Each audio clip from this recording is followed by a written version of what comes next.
First of all, thanks everybody for joining us today. Our third anniversary panel discussions. Really appreciate you taking a personal time to join us and share with us about the status of your business and also some of the insight that you observed for the past year or so. So how about we do this? We just go around, introduce yourself, give us about like a minute or less introduction of yourself and your business. Let's go with you first, Isaac. How's it going? My name's Isaac, and I run Reverie Distribution in Richmond, Virginia. And yeah, that's about that. Okay, that's quick and easy. All right, Brian, your turn. How's it going? My name's Brian with Capital Hive Meadery here in Leesburg, Virginia. We opened up last month. I actually just started selling. Right now, we're doing bottle sales to go. Hopefully, within the next couple of months, we'll have our tap room open and be able to do pours on site for people. Awesome. All right, Emily, your turn. Hi, I'm Emily Brown with Andy's Pizza, and we run a pizzeria, thank God, because pizza goes well during the pandemic. But we had a thriving beer bar scene pre-COVID, which we're building back up again. So, working with that, Isaac's helping us, which is great. And that's about it. All right. Thank you, Emily. All right, Jeff, tell us about you. Hey, everybody. Good to see you. My name is Jeff Cozzens. I'm the co-founder and CEO of Schilling Beer Company up here in Littleton, New Hampshire. I'm actually a former DC area resident. So back when I lived there, of course, nothing as cool as High Side was going on. So I sure miss that. But yeah, we brew progressive European style beers, very focused on continental style lagers specifically. We have a burgeoning wild beer program as well. And I'm thrilled and very flattered that Jensen invited me to the anniversary party. So it's great to see everybody. Thanks, Jeff. Mike. Good to see you, Jeff. You too. I'm Mike Pawley. I run operations for Back Bay Farmhouse. So we're a young brewery in Virginia Beach. We're also a cidery. And then we also do some other beverage products as well. So yeah, it's really nice to be invited and be able to take part in this. Thanks, Jensen. And Mike is a Thanks, Mike. kick-ass brewer as well. Let me just say that.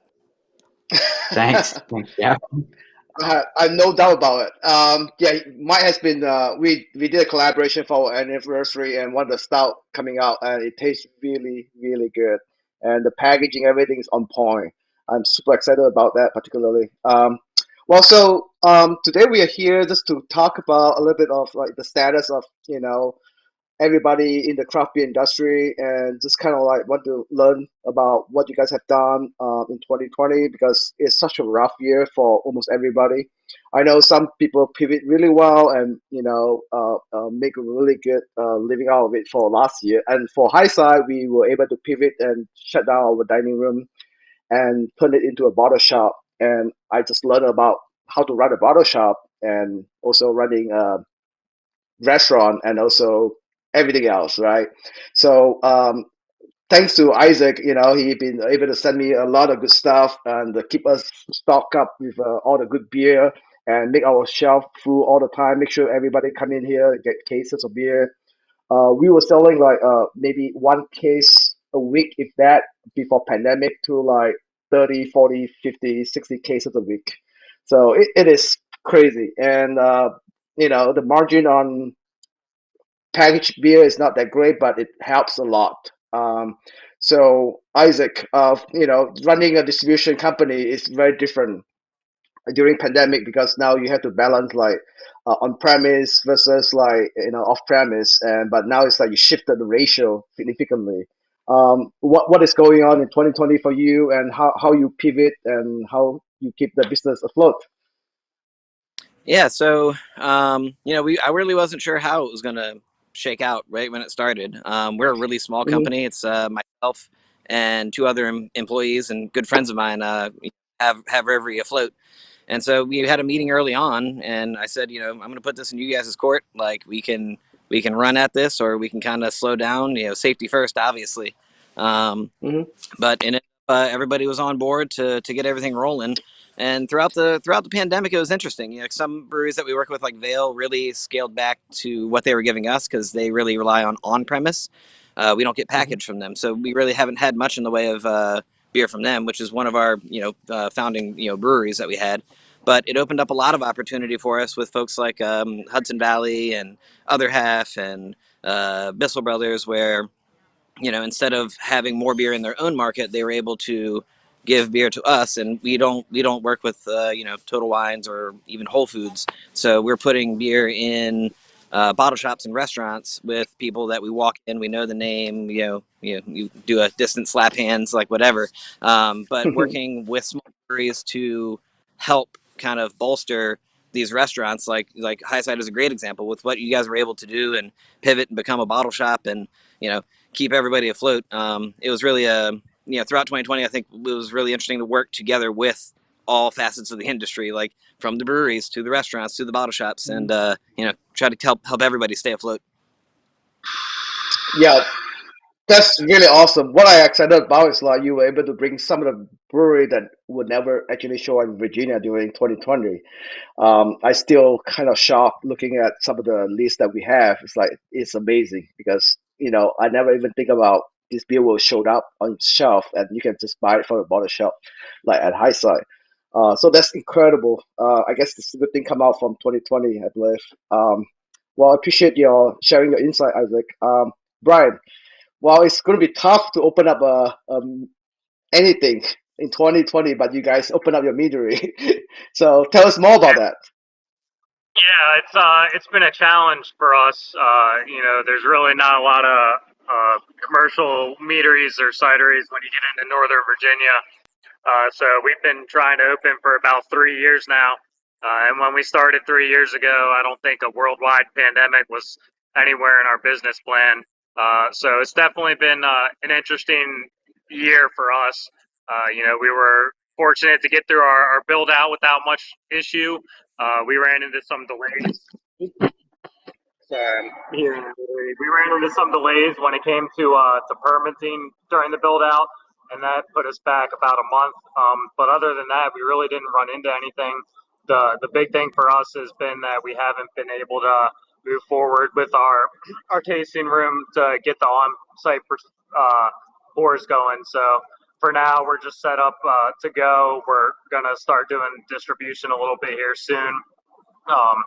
Through the Virginia Wine Distribution Company, we'll be able to get our stuff out to some of the local bars in the area, and hopefully get a few people introduced to mead, because it's definitely a niche market that not a lot of people know about. Cool. Well, Brian, thanks a lot for sharing. Just for the notes, I know Brian for like I don't know 4 or 5 years now, and he Yeah. always like brings some really good stuff for us to taste before he opened his meadery. And last year we did a collaboration for our anniversary celebration, and it's now available if you want to try them. It's really good. It's called Fuyu 2020 because we use Fuyu persimmon to make a persimmon cobbler inspired meat. So that's on shelf right now if you want to buy some of those. Yeah, All right. tastes Well, really thanks a good. lot, Brian.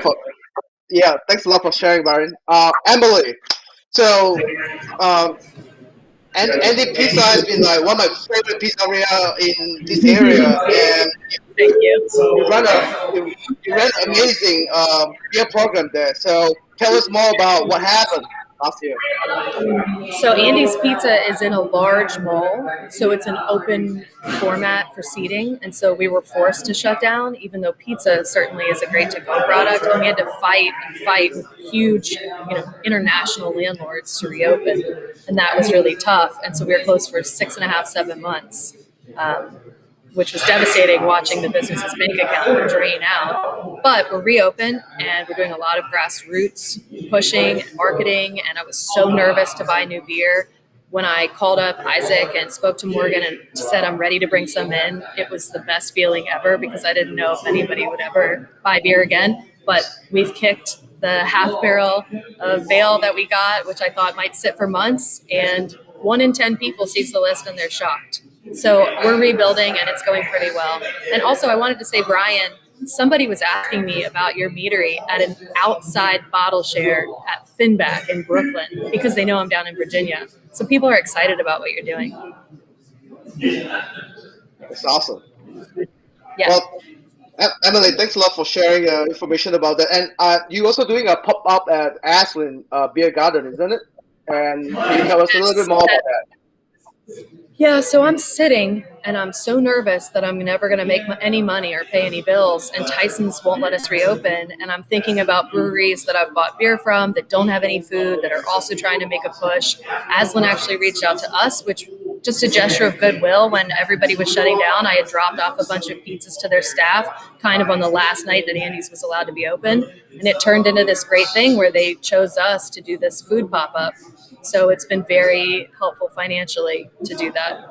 Sicilian pizzas are great out there if you get a chance to try them. Yeah.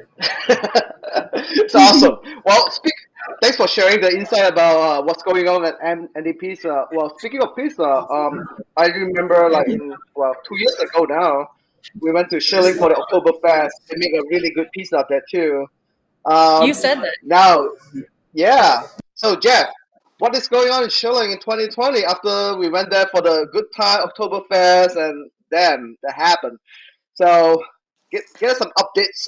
What happened and how you guys pivot? Right, so at our brewery, we obviously have a production model. We're distributing to a few different states. Jensen, of course, being the first account in Virginia, and really the compelling account and the reason for us working with our guys from Allied to get the beer down there. But yeah, we also have a very, very vibrant on-site business, and for us, so much of what we do is about creating an experience for people to come and visit our brewery. I would say about 60% of all of our product, we do about 6,000 barrels. About 60% of that is sold on site, whether that's out the door, whether it's to our guests who come and sit along the river, or buy it from our store and tasting room. But yeah, we do have in our brew pub, we have a wood-fired pizzeria. I'm quite sure it doesn't hold a candle to Emily's Sicilian pizza. But yeah, we're very proud of it. We have a really hardworking and talented staff. And so when COVID happened, that really was a huge surprise for all of us. And, you could kind of see it developing in the news and snowballing into something that, in the very early spring, we started to take notice of. And, you try to game plan as best you can for a pandemic that, becomes all engulfing, but it's impossible to do. And so we were shut down in March, like so many of you. March or April, something like that. And so what that meant for us was it gave us time to really start working on longer term projects. I know, Mike came up at one point and we were visiting with him and he's seen a few of those things there. We have a burgeoning wild beer program that we're really focused on right now, but it also gave us the option to get some of our beers into places where we've not distributed before or have just kind of touched a little bit in the market. And so we were able to expand a few of our offerings down in the Virginia area. And my only frustration is that I can't get down to Highside and pair some lagers with some of those Singapore street noodles. I know. So I'm excited to do that once we can travel again. Well, thanks a lot, Jeff. I'm looking forward to hosting you guys again soon if things open up. And I guess first thing we have to get a vaccination soon, right? All right. Can't Well, wait, thanks for man. sharing the insight. Yeah. Hey, Mike. So I tasted the beer that you make for Highside third anniversary, the Don't Fret Boba, and it tastes amazing. And the packaging is really, really on point. I love it. Really appreciate doing that for us. And well, I know I've been working with you for the past couple months, but I'd still like to hear some of your feedback and your insight about how things going at Back Bay. Because Virginia Beach and Northern Virginia is a little bit different, almost like two different states, I would say. Yeah, they're different worlds for sure. So yeah, we kind of, we were like a 3,000 barrel a year operation, give or take, like last year. And so like during that like stress period of, March through like May, definitely was a different ball game. We were really lucky that the year before we'd signed on with Allied. And I know Justin really well. We're like best friends basically. So I was able to kind of make that phone call of like, hey man, we're gonna need you here real hard. And actually, we were able to sell like more beer for those months than we did the year before, which was pretty cool. But again, it's low margin play. But it was cool to go through the experience of just pivoting and trying to figure out what consumers want, what directions you can do, what you can do to kind of grow the business during such a tumultuous time. We were really fortunate because we're on like 8-9 acres of property. So when things did kind of open back up, we had tons of outdoor seating and things like that. It was very easy for people to socially distance. So when we did open back up, we were able to offer a lot to consumers and, make them feel safe and comfortable. So yeah, we went through all that. And it was a pretty interesting year. It's been fun though. Like towards the end of that year, you and I started working on some cool projects like boba, which are ultra high stress, but it's like a really good reward when you can nail those flavors and give Yeah. people that experience of boba tea or whatever it is. So Yeah. Well, I really appreciate it. I mean, before pandemic happened, I stopped by Back Bay, and it was on, I think, like Thursday or Friday, and that place is packed. I just can't imagine, like, back to normal, and you guys gonna be swarmed with all these people want to come out and have fun. Well, thanks for sharing the insight and your experience at Back Bay. So in 2020, things changed a lot for all of us, I believe, and there are a couple of things that I noticed is like a lot of new brewery coming to the market in Northern Virginia. We got to try some of the things that we would never even have a chance unless you trade with someone else from our states. So Isaac, one question for you is like, based on the observation, what is the trend that you're seeing more and more, and what are the trends that you like the better, like about, as far as the beer style, and we see a lot of like very heavily smoothie, sour beer, and coming to the market in Northern Virginia. That's kind of one of the observation I have. And what is your most like favorite trend you observed from last year, and what you're looking for in the near future? I'd say it's the market always kind of trends the way that brewers have like in the years before. So, it used to be a thing where like breweries are making these IPAs, but then they're always talking about the fact that they're drinking lagers, right? And so that Yeah. has eventually transitioned, which has been awesome. We've been working with Oxbow since day one. Mhm.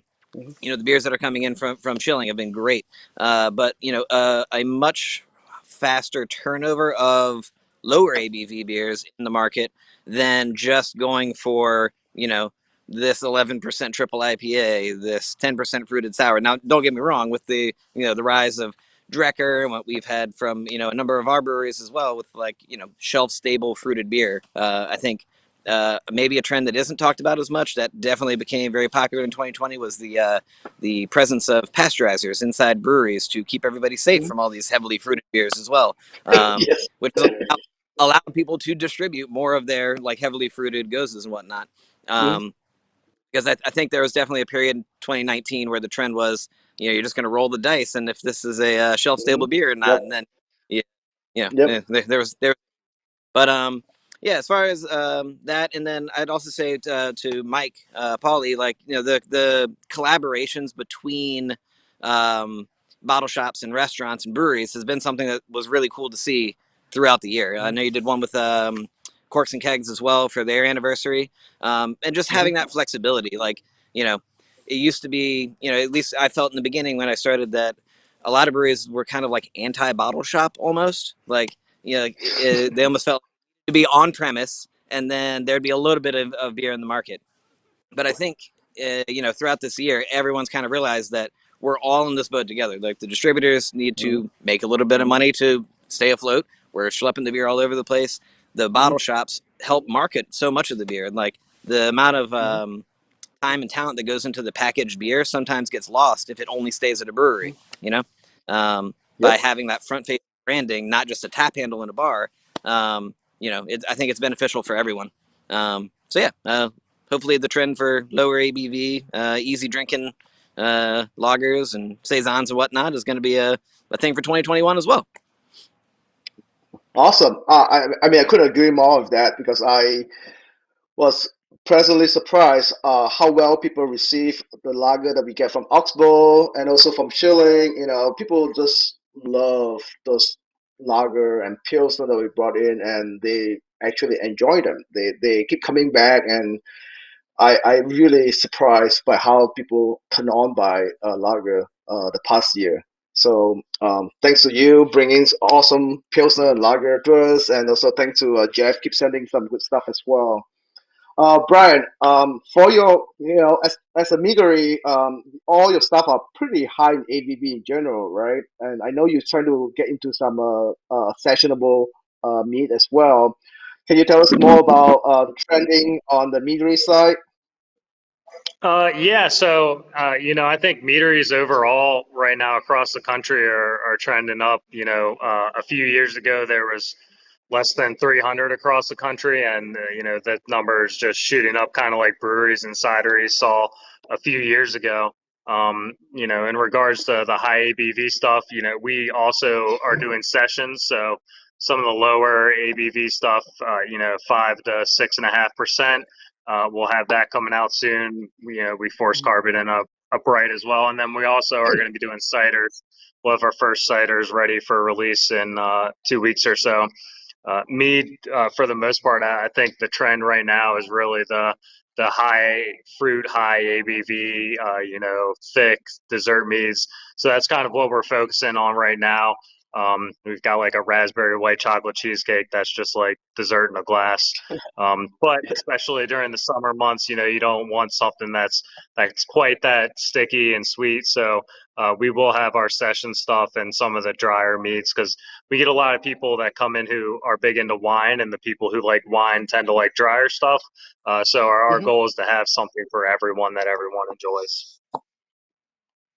Well, that's awesome. I really can't wait to go to your tasting room and try to taste all the stuff that you have, because the meat that you brought to like Bottle Share in the past is all amazing, and I really can't wait to try more of that. Thanks for sharing the insight about the meadery. Emily, so I mean, 2020 has been rough for you, and Yeah. obviously you get the chance to stop a little bit and look at the trending in the craft beer market, as well as going to the brewery, or like having pizza at the brewery pop up, and what you observe from last year, and what you think you like the most from the It's observation. bringing me back to some old school ways. Think about way back in the day before all the social media. If you opened a bar, how would you connect with people? People want connections so much. So I'm training my bartenders. Oh, look at this back bay stout. This is Michael Pawley. This is how he makes it. This is what makes it special. These people from Richmond bring us this beer. We have to coordinate with them. That Morgan comes in, we give him a pizza. He brings us stuff from these breweries, and teaching the staff that. And I'm now putting it, I'm taking so much time, I'm putting it on my menu. My menu used to be straightforward, and now I'm writing like, we know the rep from this brewery. Not only is this beer delicious, but we care about this person and their family. Buy the beer, that makes it's really working slowly, but I think it's the kind of thing that lasts, the interpersonal connection. Well, that's awesome, because like you're not only providing that delicious pizza, but you also creating a great experience, and also the connection, that knowing that who make the beer that they are drinking while eating the pizza that you just pull out from the oven. Yeah, I just printed menus, and each beer, there's something personal about who's behind it. And I think that's why I like this industry. It's the people in it and what they care about. I didn't know you had been like giving Morgan pizza, because I tried to give him some fried chicken sandwich. He refused. It's like, no, I already good. I'm good. He already had pizza in it. I don't ever turn down the Can you say one more time, Isaac? I said I don't think Morgan and Pete have ever turned down a fried chicken sandwich, though. Pizza after pizza, before pizza. Well, Emily, thanks a lot for sharing the experience that you had for 2020. Jeff, what about you? I'm in New Hampshire. You guys got a lot of snow, and last year has been rough. Like, what is trending in your market there? Because the population in Littleton is like 5,000, or how many? It's a About small that. town, isn't That's it? right. Yeah. Yeah, we're a small town up in the North Country of New Hampshire, north of the White Mountains, and it's very much it's a mountain town that revolves around the seasons. And but let me back up for a second and just acknowledge what Emily said. I think that is so special to hear, and I love that approach. So I wish more people, especially on the retailer side, took the time to establish that personal connection, not only with their guests, but with the producers. So that's cool. I hope someday we can have our beer at your place too. I love that. I carry you to the Rabbit Club in New York because of Jensen. He told me about you, and that's why it's in New York Awesome. City. Yeah. Well, thank you for your business. We appreciate that. You Of know, course. I think there are a couple trends that I see, one of which is very beer related, the other of which really just has to do with the nature of the industry. Um, on the beer side, yeah, of course, we see many more people appreciating lager beers and session beers generally, and that's very Mhm. encouraging to us. Um, we our we built Schilling on continental lagers. There's no ifs, ands, or buts about it. In 2013, when we first started, I remember clearly what, six, seven, 10 different people coming in and saying, I really hope you guys make it. I don't think you can do this without making an IPA. I really don't. No, nobody wants to drink lager. And Yeah. that was very motivating to me.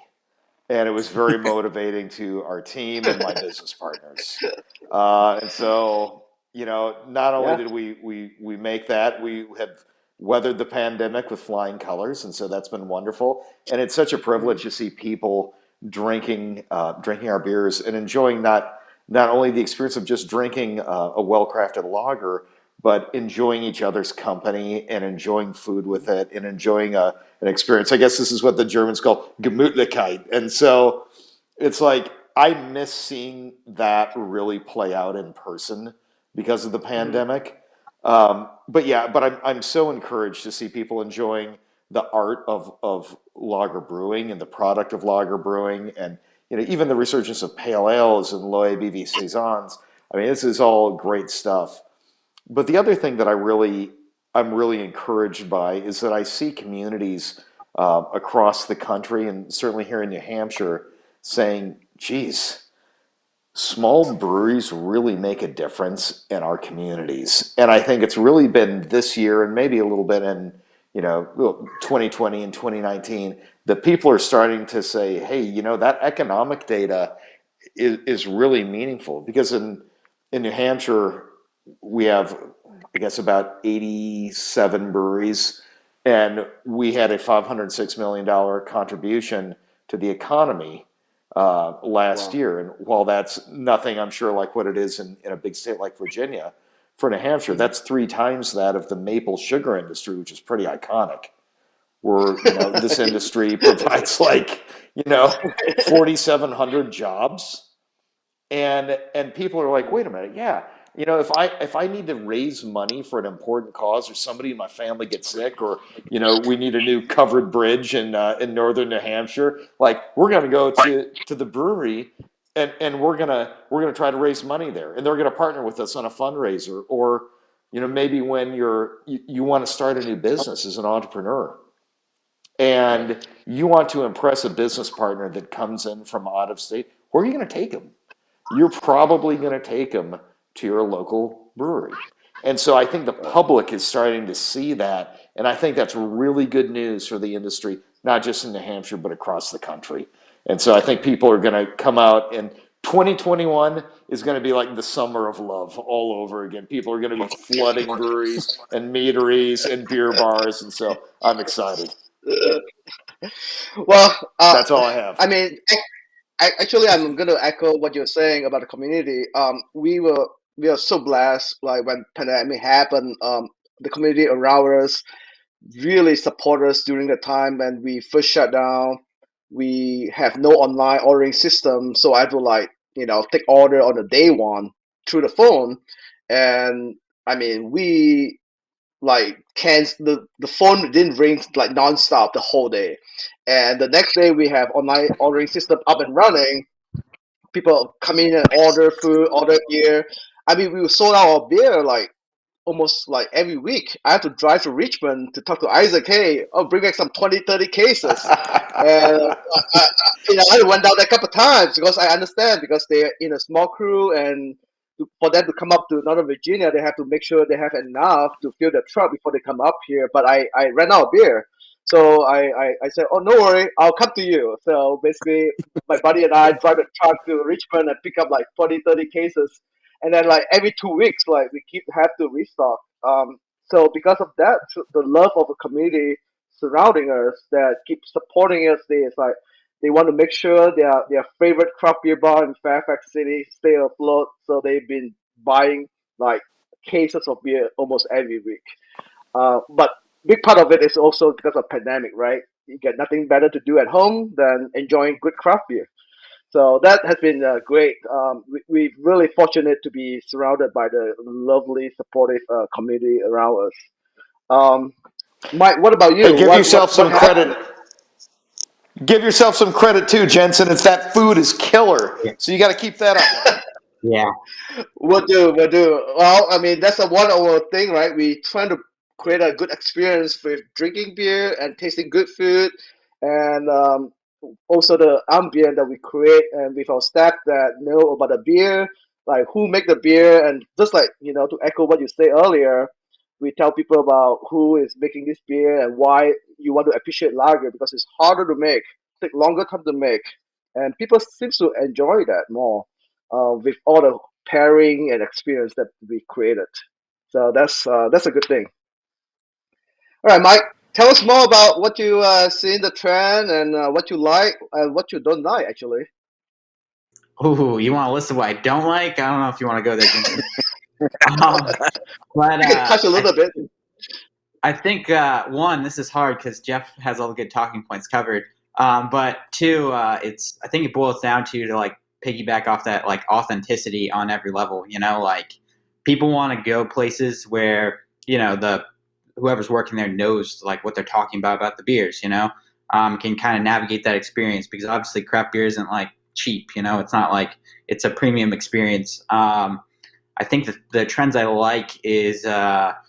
The gearing towards loggers, obviously, and like the know-how to where people actually know what good ones are now, like chilling, it goes really fast in Virginia, and like it's because they have like a great team, but they also have like great equipment and like they have dedication. You guys have been doing it for what, like 9 years, something like that, making great loggers, So, I like seeing that. I like seeing the lower ABV beers, and I love the idea of that coming back. Like the true saison, like that type of experience, because it pairs well too with the experience of like hanging out and doing the Stammtisch thing and like having that community experience. But again, all those things play into authenticity and community. When I first got into craft beer, like there was so much data about how like breweries improved towns, improved areas. If you want to talk about like one of Isaac's brands, Vale, like Scott's Edition, like I don't think anybody really wanted to live there, but then Vale already and some other cool businesses came into that area. There are probably a couple predecessors before those guys too, but like all this community of like cool stuff came in, and now it's a hot and trendy place to live. That's definitely a difference changer in communities, and I think you're going to see more and more of that. And so that I really like that. I think it plays to like the people who do things best, kind of standing out, and it also kind of drives towards this direction of like these really well thought out concepts to where you can really appreciate like what somebody's going for and what they're doing. So yeah, I think that's what I like. I think that's pretty much all I got. But I really appreciate the panel here too, though, because like obviously like we have kind of the fortunate nature of like we have some of the best people at what they've done. Like Reverie, they were dropping beer with them to like these small players in the scheme of things compared to like grocery chains and stuff like that when a lot of other people weren't. And same thing with, with Allied, there were, like two great distributorships, like pulling for craft breweries, like picking up beer for people that they might not normally have taken and selling it, like creating these cool opportunities too. So that's pretty cool on that level. But then also like, 2021, like Emily and I, like, we're friends. Like, we know each other. Like, we have a good relationship. Same thing with you and me, Jensen. So it's like, it's cool to be able to work with these people who like know the full story, really want to like authentically represent like your brand and things like that. So yeah, I look forward to that. Yeah, no, that's really awesome. I mean, that's something that I really enjoy as well. Be able to partner up with a brewery and put something together and able to tell people about who the brewer is and what is inspiration brewing certain type of beer. So I mean, 2020 is actually not bad for high side, but it's very very exhausting. We have to work like extra hard to just keep it afloat, and we are doing okay. For 2021, I'm looking forward to get my vaccination, and hopefully everybody get a vaccination, and maybe in the fall we can start to like gather again, hang out and drink beer and eat some popcorn chickens and just hang out. Maybe we can throw some bigger party like we used to do it every year. That's kind of what I'm looking forward to have in this year. Hopefully, everything pan out the way I planned for. At least for the next 6 months to 12 months, we gonna for the next 6 months we're gonna still hunker down and no indoor dining. And after that, we'll see what happens. And hopefully, we can open up and do things that we used to do or love to do. What about for you, Isaac? What do you foresee the next 6 months to like a 12 month? What do you think for the distribution wise? Are we going to see more influx of like new brewery coming from our state? Some of the stuff that we never get in Virginia, we start to see them coming in again. What do you expect for the next 6 months to 12 months? Yeah, it's interesting on my side to kind of project what's good for us and what's good for the community, because it's fortunate that we got to try all these really awesome beers that we wouldn't typically get into Virginia. But that's also a little bit of a downside, obviously, of the pandemic. Is in the end of the day, we always talk about the fact that we appreciate the opportunity to take any beer that we can, but our whole role should be to drive people back to these breweries or back to these restaurants, whatever we're talking about. And the more opportunities that we have from breweries that don't distribute is not a good sign for the community as a whole. So hopefully 2021 we can get back to some of these like festivals and actual indoor dining and things like that, so we can all have a proper beverage at the place where it's created. That's kind of the whole idea of it. It's wonderful to have these opportunities, but it's a double-edged sword. So hopefully that will be the trend, is getting back out there. Hopefully we'll still have a bunch of these cool breweries that we brought in during the pandemic, and we'll always have some new things in the future. Get to go check out news places like the Capitol Hive Meadery when we all get our shots. Yeah. Yeah, no, I really cannot wait to serve our customer with the proper glassware. I'm so Right. big about the right glassware to serve certain type of beer and how to enjoy it with the right glassware. And now we are using a plastic cup, right? I not only there's a lot of waste, and also it's not the best way to enjoy craft beer, but it is what it is for now. I really looking forward to serving our customers with the proper glassware and get them the best experience we can. Well, thank you, Isaac, for sharing your thought. Brian, what about you? I know just open up a meadery. You have the challenge to build out your tap room, and what is your plan for the next 6 months and or 12 months time frame? Yeah, I'm kind of like everybody else. Hopefully, we're looking at getting back together soon. Things get back to normal. I was fortunate enough to get my second vaccine shot last week through my normal job with the fire department. So it's nice to see that. Hopefully, the end of the light at the tunnel is coming soon. Over the summer and fall, we'll start focusing on building out our tasting rooms so that we can get people in and enjoying the experience, hopefully, as opposed to just coming and grabbing bottles and then leaving. So that's pretty much what we're at for the next few months. Mhm. Okay, well, for those who don't know Brian, he also a firefighter and just recently got promoted to captain. And well, thank you a lot for your what you're doing, and you're doing both sides, like firefighter and making meat for people. Come on, that's perfect.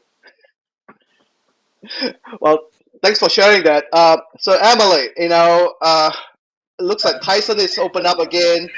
What's your plan for next 6 months to a year?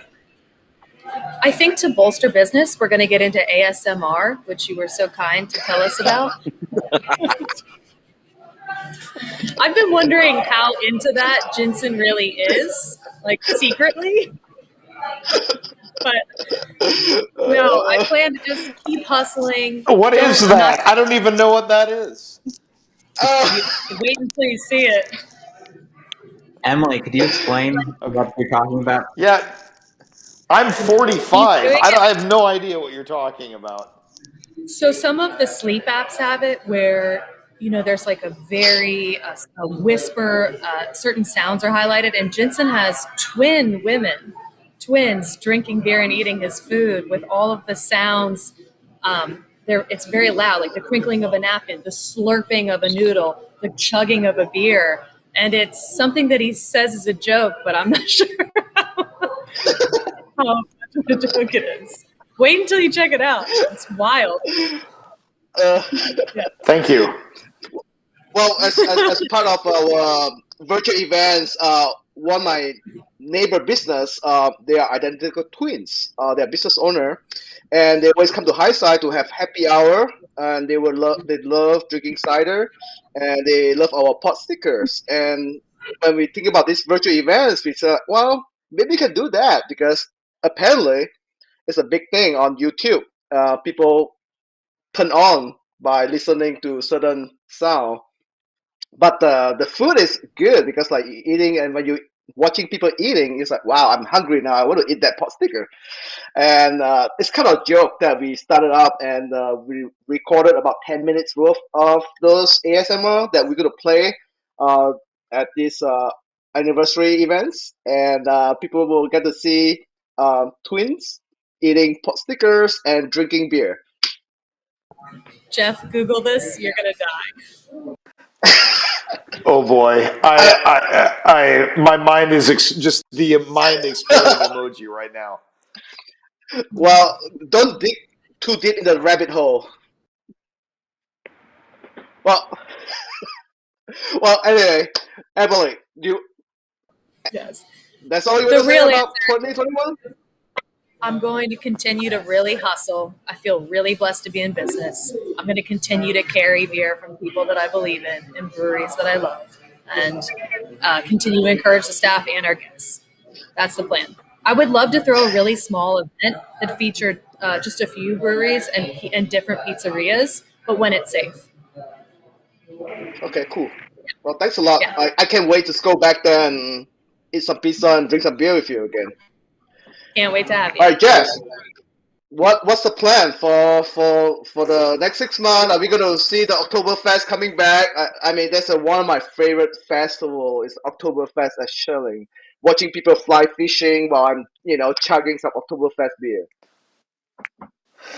Yeah, brother. I mean, we just started getting our list together this weekend. It was a really big deal to actually do that because it gave people a lot of optimism that this thing was going to be over. I mean, we had what I think our last Oktoberfest in 2019, we had 20. I think we had 20 friends from the industry who were up here, and Hmm. Jensen came all the way up, and Mike, you were there, were you there? No, I don't know I if you were wasn't there. there, unfortunately. I was supposed to go with Justin, and I had some other arrangements happen, having a young child. Okay, that happens, but it's the last Saturday in September every year, and so we're really excited to kind of put that together as a symbol of hope and a return to Oh, some type of normalcy, man. And so that's going to be a big deal. And yeah, like everybody else in the industry, we're excited to see our friends come in and enjoy our beers in person and sit along the river and have fun, listen to some music. It's a huge deal, and it's huge for our town, and it's big for the industry, no matter where you brew or where you serve great beer. And so we're very excited to see that, and we're excited for our bottle program to continue to develop. We have some more releases coming fairly soon, including, interestingly, a saison, a mixed culture saison that uses some spawn wort from ouzelfinch. That's coming out. Those Yeah, crazy yeah. people. Those crazy Love them. people. Yeah. Love them. Yeah, so that's it. Yeah, we do too. So that's a thing. We've got our first batch of pure spawn that's almost ready. I think Mike pulled some nails with us on that.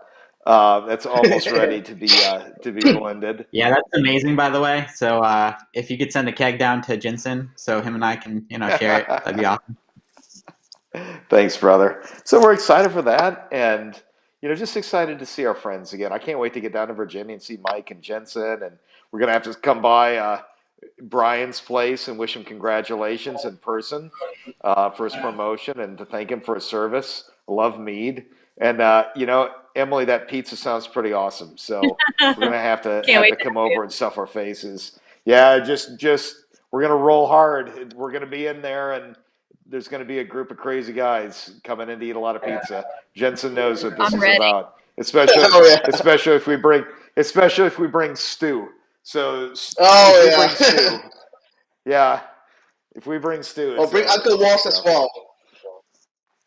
Uncle Walt is going to come for sure, for Yeah. sure. But no, I just Well, want to say thank you, and it's great to meet everybody virtually. And Jensen, I'm honored that you invited us to come on for this, man. Thank you.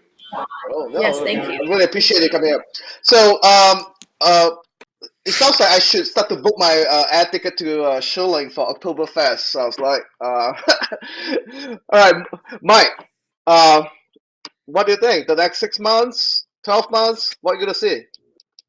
All right. So first off, just to finish what he was talking about, the Shilling Festival is like the most talked about thing. So I never hear the end of it from Justin.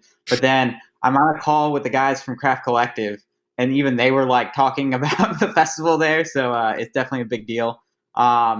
So, anyways, but segueing, I'm looking forward to just like one, the vaccine and all that, but then two, kind of really focusing more in on like quality related in every direction, like really well crafted and well thought out projects, as opposed to like, pushing a ton of projects, like having just, nuanced flavors in there. Personally, I've been reading a lot of like the stuff from the people of Alinea in Chicago and stuff, just like to think about flavors and unique textures and umami and like all these cool things personally, but then also like just people like really pushing the craft lager element, just because I think that that's such a cool way of like showcasing great beer, and I think that that's kind of what I'm looking forward to most out of the next 12 months is like partnering with some cool people and like having some cool culinary influences in beer, and not just like, stuff you buy on like the store candy shelf, but like more going into like unique ingredients, like cool teas. Uh, One of the guys who works for me is from his family's like from the Philippines originally, and we were talking about like some cool like culinary influences, like one of like the aged teas that they do that we were talking about trying to do that and add that flavor to something cool like with a saison, so I'm really looking forward to like really dialing in projects that we do and having a clear vision. Well, thanks a lot, Mike. Well, thanks for everybody hopping in today. We are running out of time. So before I let you go, we'll go around for you to get a last word and also like share what was the favorite beer you had in 2020. Could be a could be a beer, could be a meat, could be wine, could be anything, any drinks. Let's go around, Isaac. All right. So I think my favorite beer that I had this year, actually, my favorite beverage that I had was actually a cider. Pendred, which is out in Sperryville, does a cool shipped cider with all Virginia pressed apples, no sulfites, no yeast or anything. They put it up in their cool ship and then rack it off, put it in barrels, and then let it naturally carbonate, and that was one of the cooler beers or cooler beverages that I had this year for sure. Okay, cool. Well, again, thanks for stopping by on this call. And Oh yeah. Brian, your Um, turn. one of Well, my any favorite last word? And what's your favorite beverage you had in 2020? That's a tough one. One of my favorite ones from this year was a Kentucky brunch stout from Toppling Goliath. I had this year. Mm. It's really good. And then yeah, it's one. It's definitely a really solid beer that I'd have to go with that for my favorite. But yeah, this was it was great to talk a little about us a little bit and some of the challenges for the past year.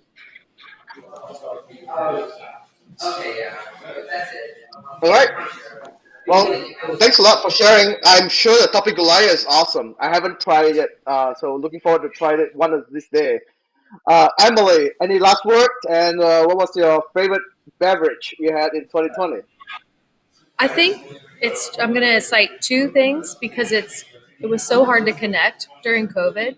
And the two things that stand out the most is I made one safe trip in the car, outdoor only to Richmond, and I went to Table Brewing, which I know Isaac carries.